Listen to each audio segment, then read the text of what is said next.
Hello, folks. I'm Ollie. And I'm Jess. And we're judging nerd culture. Welcome back. Welcome back indeed. We're here to talk about something that was pretty cool. Yeah, I liked it. I liked it a lot. Apparently most people did. It was a pretty fun little phenomena for about a week or so there. I know that when it was first announced, a lot of people were unsure about how it looked.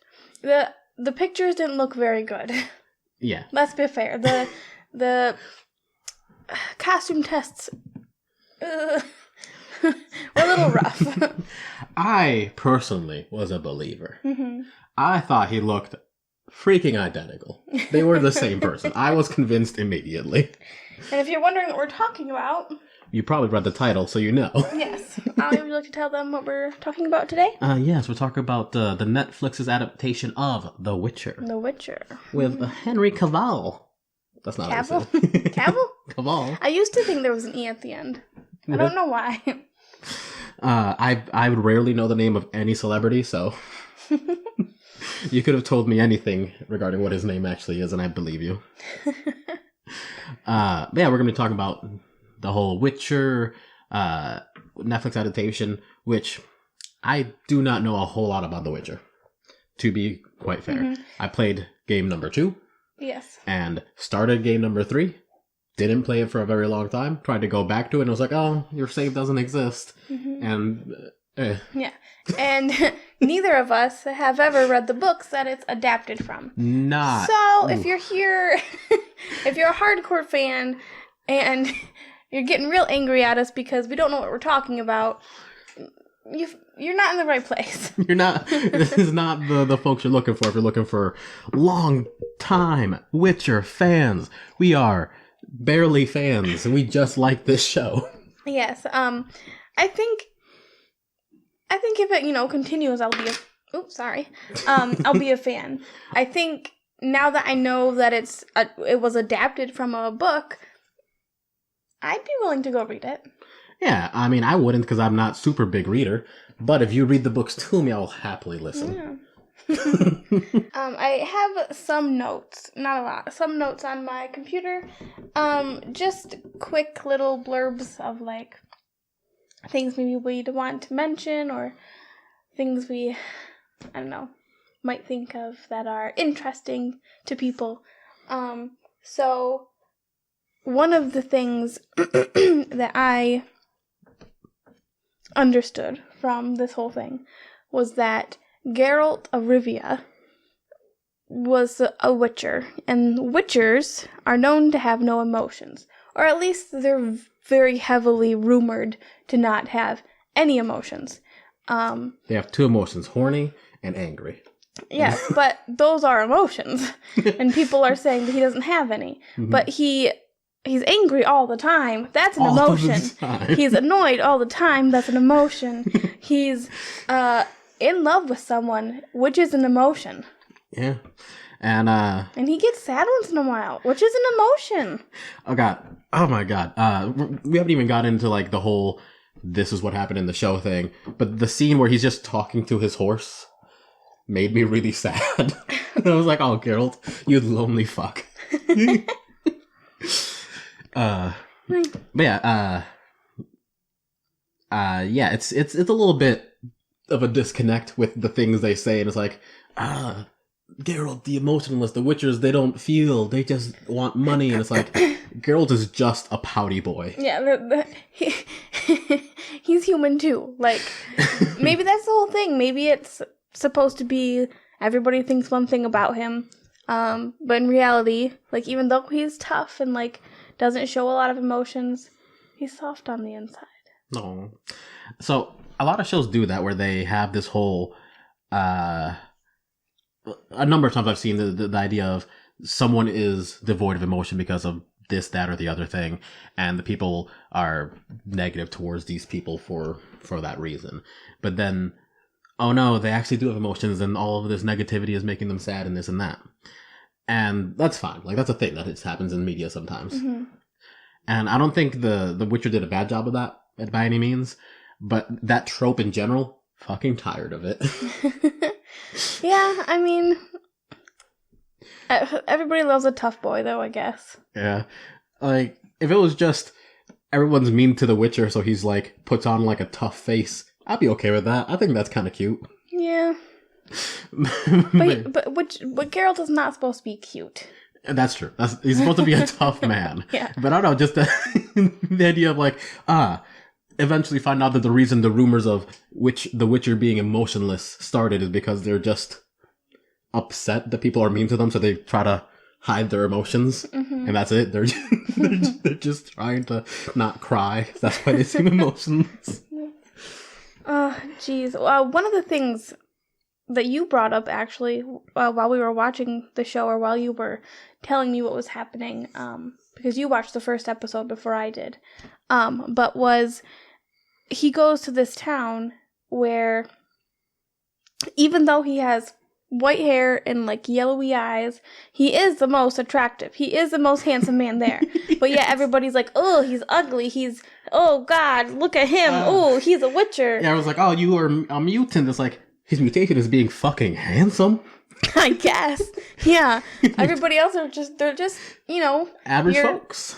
Average peasant folk, they're dirty, they got grime on them from working all day in the farm, I don't know. they're what you imagine a peasant person who works outside in the mud, in the poop looks like. And what does Geralt look like? A smoke show. It's fucking ridiculous that there's like, oh, you're gross mutants. He is played by Superman, though. I know, but still, like, that's the whole thing. It's like, he was mutated to become extra buff and extra strong and like has these white hair and yellow eyes and like, oh no. And I'm like, everything you just said is super cool. Yeah. Everything about that makes him oh better. No, I'm handsome. So immediately, just a massive, like, what the hell are you people talking about? Yeah. Also, if anyone hasn't seen the show, obviously there's massive spoilers all over this, because that's just the way we talk about stuff. But also, on top of that, this has no real, like, direct connection to the games yet. Mm-hmm. The games are farther down the line. This is more of a prequel to those games, which I believe is an adaptation of the books, which makes sense. Yeah. I'm sure they'll get there eventually. Maybe they'll just get right to the end of it. And be like, season finale. Or series finale. Series finale, the game starts. Go play the game. Yeah, go play the game. I saw on the news, actually, that just recently, in the United States, they started printing another, like, 500,000 copies of The Witcher books. Because people were like, oh, man. Henry, man. We gotta read this book. Time to get on it. Well, I mean, that's too big. I feel like The Witcher game was pretty well known. Mm-hmm. But nobody seemed to know that it was based off of a book. So now that they know, more people are going to be looking I feel like for it. People who played, like, the first game knew it was a book. Mm-hmm. People like me who started off in the second game just because I tried to get the first one, didn't work on my computer. Played the second one, and I just played through it, had no freaking idea what was going on. No, I was just trying to play a game. Mm-hmm. So, like, for the people who are fans, I feel like they have known.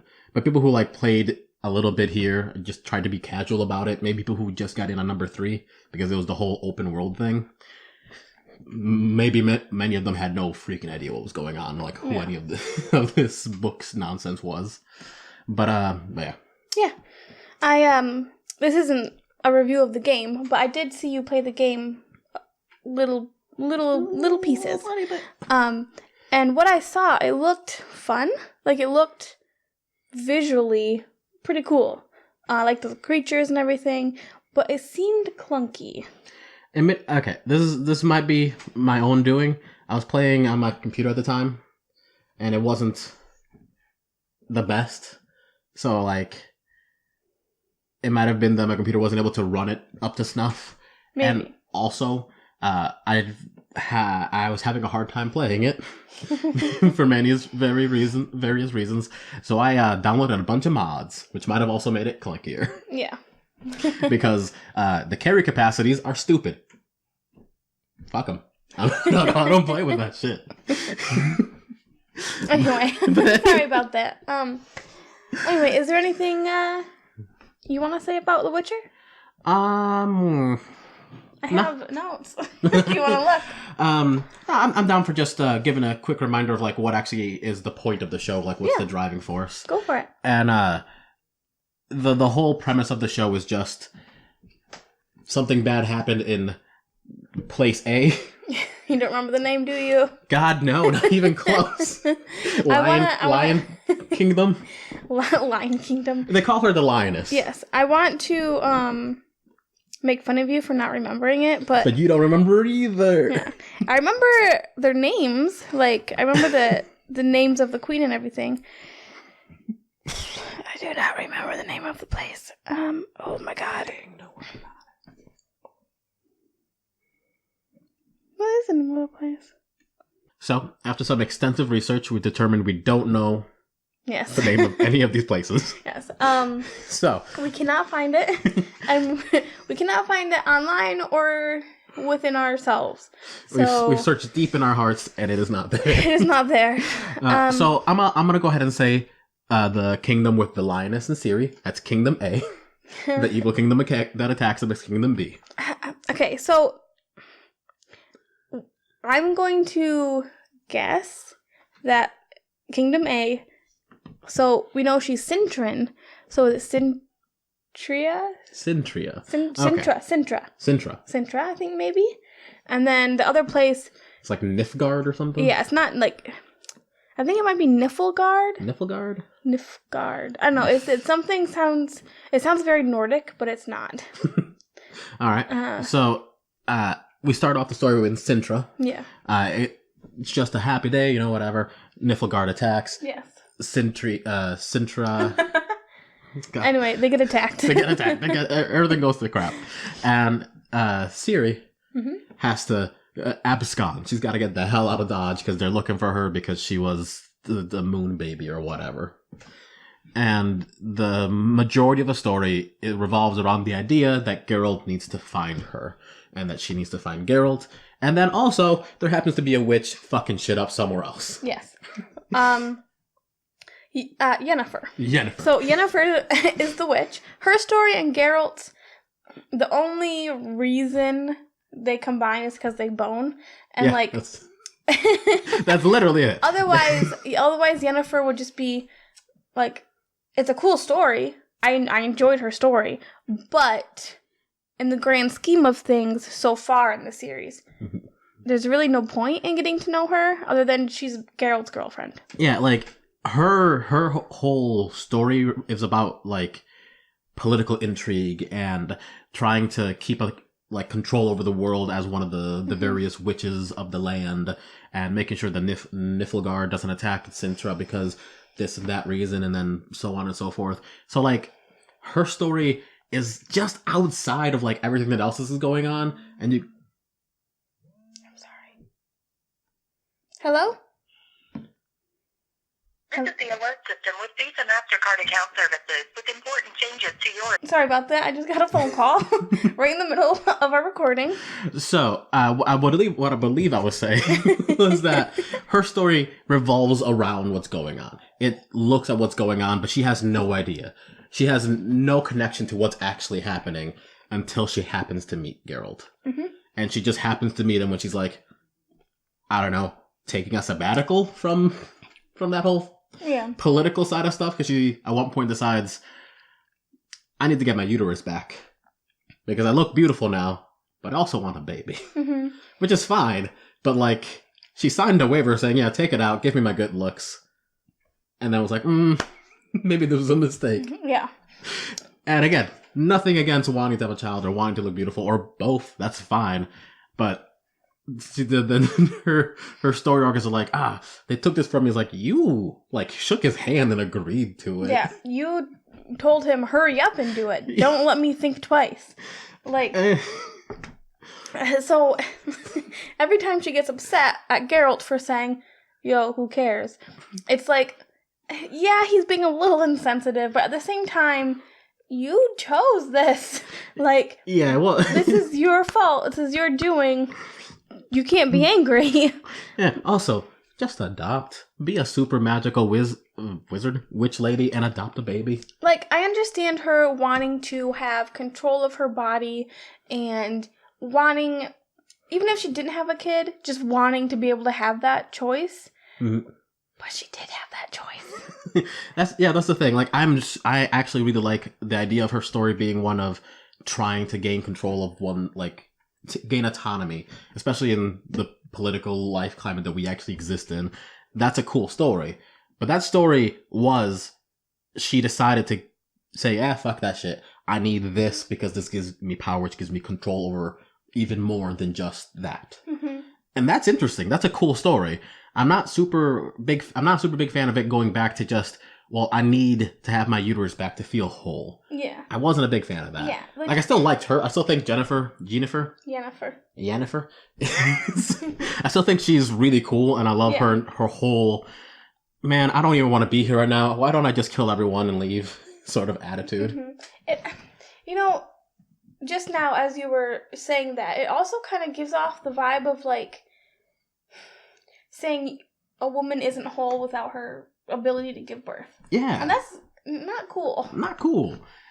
I still think she's a cool character, and I still think her at least going out of her way to gain control of everything around her is a story that I would like to see be told, because we've seen that with many characters, just them trying to fix everything and make sure no one fails and no one has a negative whatever happened to them. And it's usually an anime, because anime is nonsense, which I do love.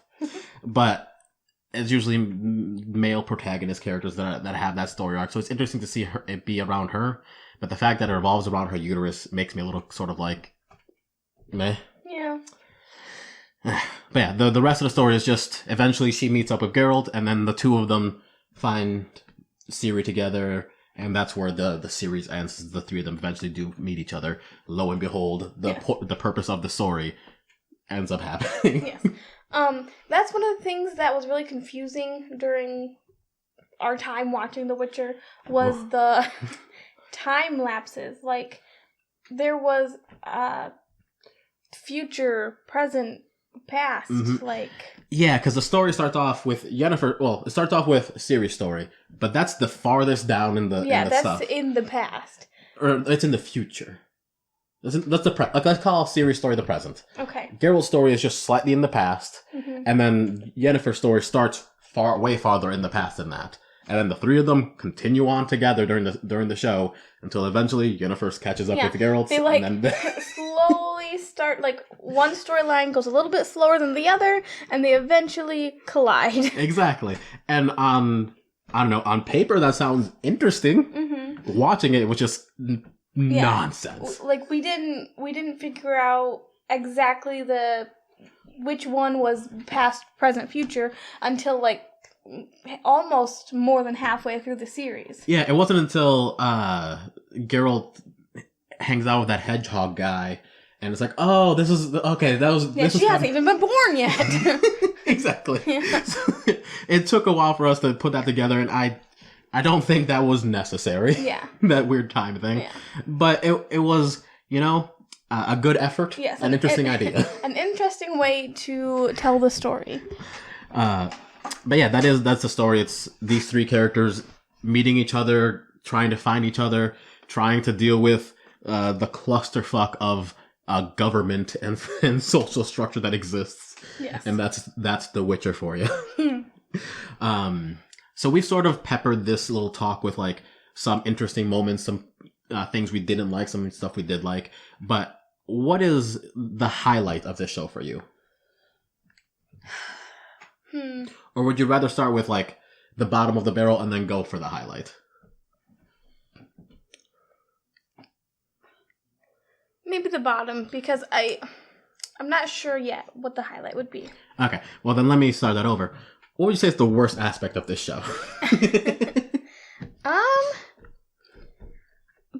Maybe the time shenanigans. It does leave a sort of a uncomfortable narration. Yes. Other than that, why don't you let me think about it for a minute, and you give us yours, because I'm still unsure.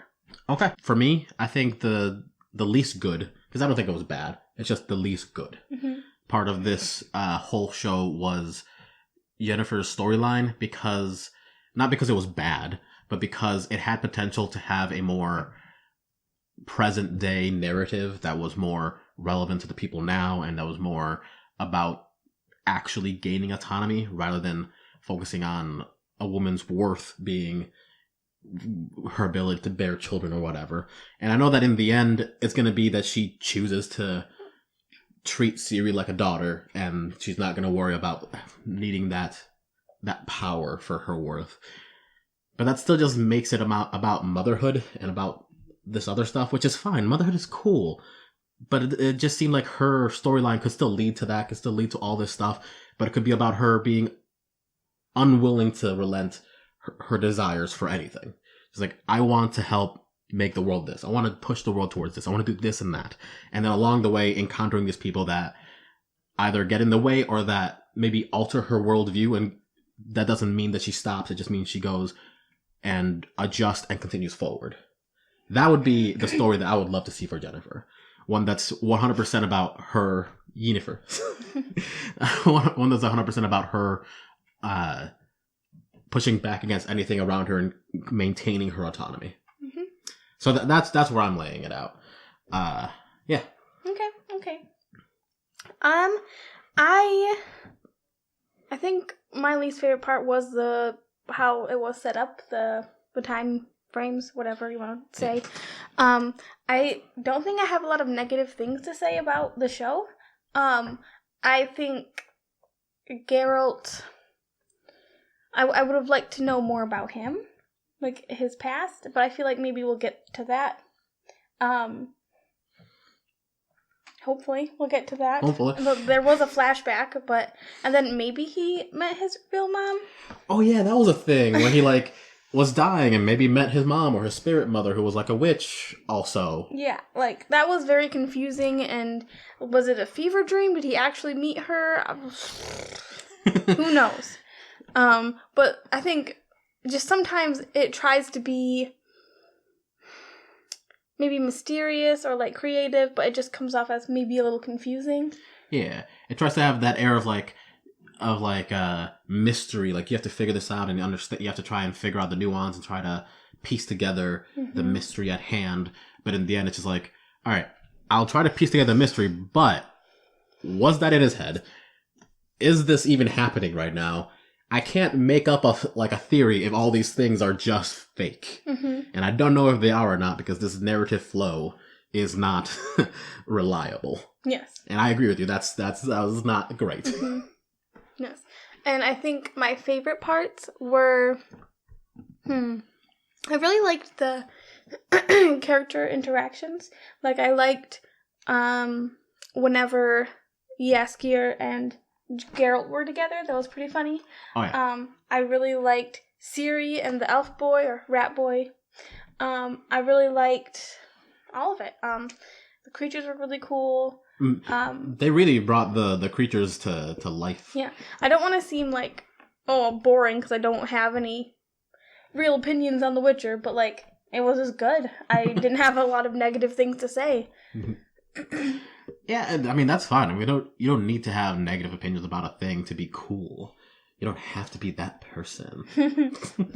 But no, I agree with you. In general, the thing with the Yennefer thing, that her storyline, that's a thing that we just talked about now. And in hindsight, I realized why I didn't like it as much. So with some deliberation, you might find things here and there. But in general, it was a very good show. It was a good story. And the character interactions, like you were saying, were pretty phenomenal. I did what's his name in the show? Jaskier. Jaskier. Jaskier. Dandelion was pretty cool. Yeah. I just think it was fun. He was also pretty fun in the show or in the video game or whatever. Regardless of what medium he's in, he's a piece of shit, but I like him. Dandelion? Yeah, he's a womanizing asshole. Well, he's a bard. That's true. Yeah, he's a lot of fun. And also, that's a catchy fucking tone. Yeah. It's good. and then we found that remix Yeah. of the guy playing toss a coin to your Witcher in like a heavy metal thing. We posted it on our Instagram story if you remember. Otherwise, you missed it. But it was super cool. I'll post a link to his thing over down in the description. It's a cool video. You should give it a watch. Yeah. But yeah, overall, I'd say this is a solid 8 out of 10 show. Yeah, it's good. I think I would agree. Cool. Is there anything else we need to say or do? Anything else you want to say or do?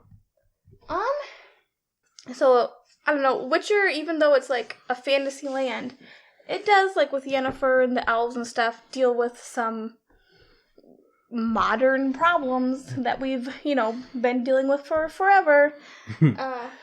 Yeah, I'm gonna be honest, I always glossed over it when I was watching the show, but think about it just now, the whole, the elves were here, and then they taught the humans how to use magic, and then immediately they got rid of them all. It's just like, oh, that's a Native American thing. Stole their land. Got it. Okay. Yeah. I hadn't even really thought about it. And then the humans were like, the elves were so kind to us to give us this plot of land. And then Geralt runs into the elves, and the elves are like, hello, no, we were pushed out of our land, and now we live in this crappy mountain that doesn't grow any food.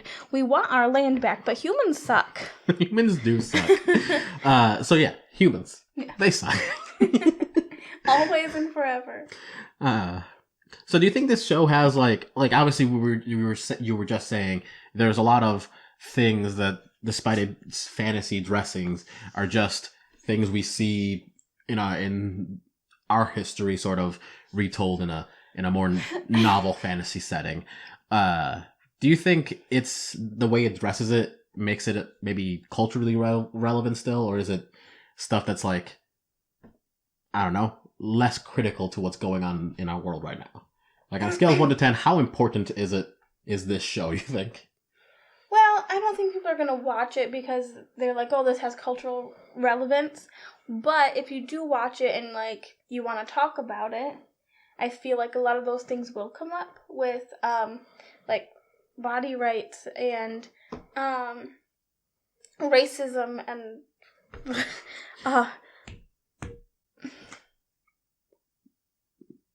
war crimes? There's a lot of war crimes. When you get rid of a whole race. Oh, genocide. Genocide. Yeah, genocide, trying to... I'm not laughing at genocide. Trying to, take a whole culture and throw it away because you think, oh, I've used it all up. I don't need anything from you anymore. Go die. But yeah, I think people could watch this and then take some certain important subjects from it and then use those in discussions and find very good examples from the show. But I don't think it's I need something that's culturally relevant. I know, The Witcher. You're not going to go directly towards The Witcher. No. Unless you really love The Witcher, and then you're going to go there. I suppose. I think it's interesting, though, that, it has a very escapist mask, where it's just this is just some fantasy violence. Here's just some good old-fashioned magic and boobs. Mm-hmm. And it is that. Yeah. It really just is a lot of that. But, as we were talking, I was like, oh yeah, that's a metaphor for this, that's an analogy to this, that's this and this and this. And if someone really wants to break it down and look at it as not an escapist work of fiction, they can see it as more of a, I don't know, an analog to our history as people and the things that humanity has done, and then things that they have focused on just sort of happening as characters are passing through the daily lives. The ostracization of different people, the autonomy of the woman, and all this other stuff. And it's interesting, because it is such people aren't going to be talking about that, really. Why would they? There's boobs and magic. Why would they talk about genocide? Yeah, but that sort of thing is always used. Not genocide, but whenever when an author or some sort of creator sits down to create something, they pull from, what they know and what they've experienced and what they've heard about and what they've seen. So a lot of, real life stuff will just get kind of, I don't know, thrown into whatever they're creating, but like it'll be just parallel to what's happening in real life. Yeah. That's true. I think it's interesting that at least with The Witcher, the whole plot, the whole purpose of everything that's happening is because of the stuff that is sort of in the background. Mm-hmm. If the humans hadn't taken the land from the elves and treated them the way they had, this series of events wouldn't have happened. Mm-hmm. If that analog wasn't 1-to-1, then this show wouldn't have a leg to stand on because it wouldn't exist. This story wouldn't have to be there. It would be something new. And that's interesting that it is actually more linked to this analog than other stories that just like, and here's the backlog history of this of our world, of our fantasy setting.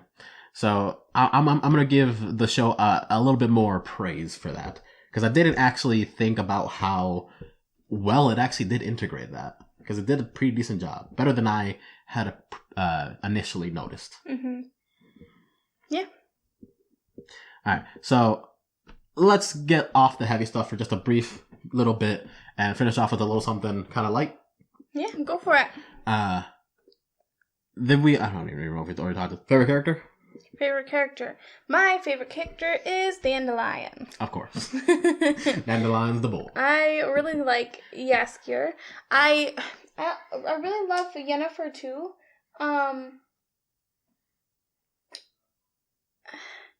But I don't know if she's my favorite. Like, why did I do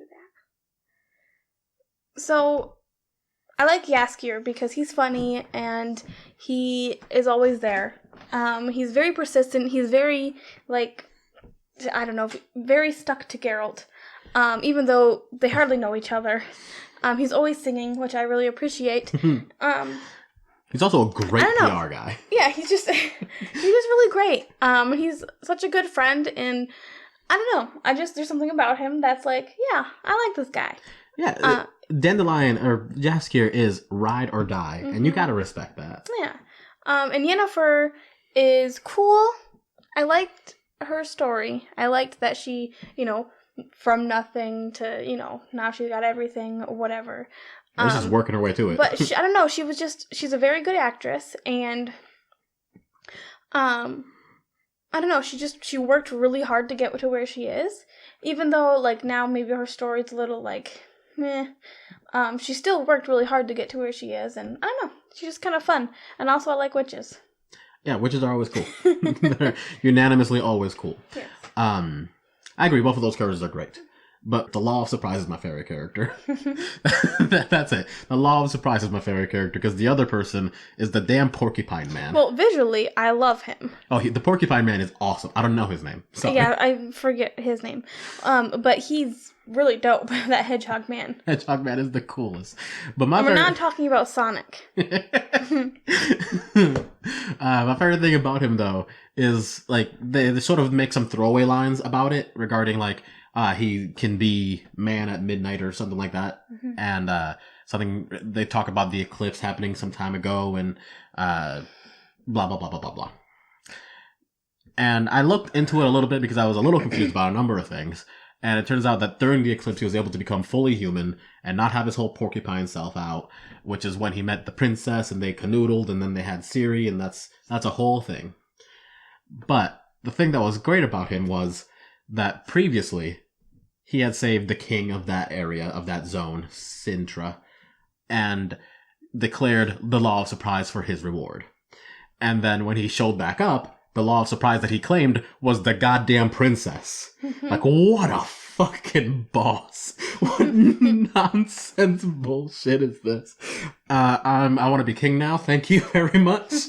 That's what I declare as my reward. That's so fucking wild. This is my favorite part of the show. That was my favorite character. That was my favorite thing about it. It was just everything regarding the Law of Surprise. And then moments later, Geralt's like, I saved your life. I'll do the same. I'll surprise right back at you. This is fun stuff. Baby's born. Fuck me. He was so good. He didn't want that baby. No one wants the baby. No one wants that whole shtick going down. But it happened. And that was awesome. I don't know. That's my favorite part of the show. I think it's incredibly humorous and critical to the entire plot. Yes, it is. But yeah, that's me. All right, what's your least favorite character? Least favorite character? Yeah. Mine is the queen. Yeah, she She was just kind of sucks. unpleasant. Just kind of sucks. Like, she seems really cool at first, and then it's just like... Yeah, she seems like a really cool warrior queen. And then she just keeps getting worse and worse. She starts off so high and ends so low. Yeah. A personal character that I just hated was the sorcerer you meet at the very beginning. Who's like, I'm hunting down Eclipse baby girls. Why? Because they're powerful. And I am scared of women, I guess. I don't know. He was lame. He shows up like in 4 or 5 different scenes, and every time he's there, he's a nuisance. Yeah. And like, I get it. You have to have characters that suck for your good guys to fight against. But he was also just... ugh. He's just so boring. He's just a politician-y ass sorcerer dude. Yeah. Not much to him. Yeah. Maybe there's more to him. Maybe there's more in the next series of things going on. And I imagine there will be, because he's still around, and Ciri is still an Eclipse baby. So I imagine he might be involved in some stuff. Yeah. But we'll see. I haven't read the books, so I wouldn't know. Yeah. Is there anything else you want to say before we adios? Yeah. Henry Cavill looks exactly like Geralt. They are 1-for-1 identical. He does look a lot better than I thought he would. Before watching The Witcher, I'd only seen you play little bits of it, so I didn't really know what he looked like except for real ugly. And and then the article came out or whatever that Netflix is making a Witcher series. Here's a sneak peek at what Henry's gonna look like, and it didn't look great. Not the worst, but also not great. You just wouldn't think Henry Cavill with long white hair would look good, but then in the show, I don't know, he just pulls it off. It looks a lot better. Maybe it's the acting, maybe it's his environment. He looks a lot better. Yeah, maybe they just touched up the wig a little. I don't know. Mm-hmm. But I agree. Maybe the promotional images didn't look great, but I thought it was spot on. Yeah, I think that's everything I've got. Yeah, that's everything I've got. All right. Well, thanks for watching. We'll see you next time. We love you. Bye.